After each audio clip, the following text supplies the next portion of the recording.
chocolate and food fraud.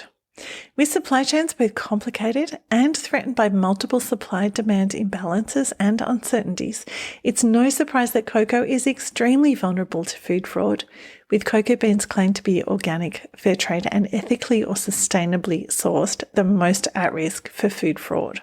Fraud in cocoa beans can take the form of theft, smuggling, misrepresentation of fair trade or rainforest status, false organic claims, or misrepresentation of geographical origin, as well as simpler frauds such as adding rocks or sticks to bags of beans to increase their weight.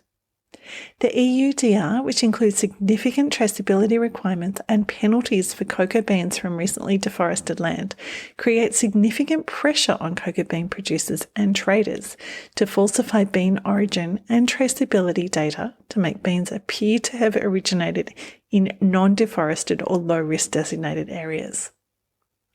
There's significant smuggling of cocoa beans between West African countries due to price differences between countries, and this confounds traceability attempts.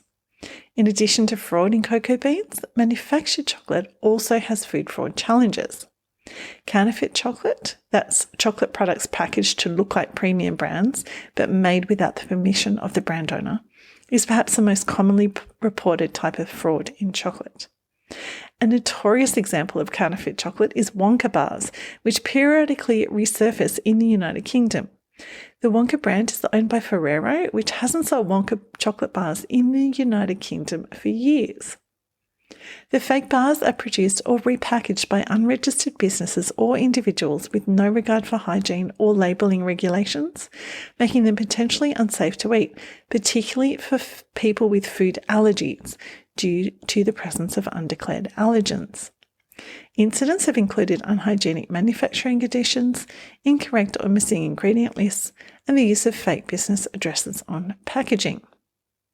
Other frauds that have been unmasked include an artisan producer in Italy who was allegedly buying industrially produced Easter chocolates, discarding the wrapping and then reselling them as own production or artisanal, and smuggling operations. In January 2025, a woman was caught in Germany with 460 bars of chocolate concealed in her luggage after an international flight.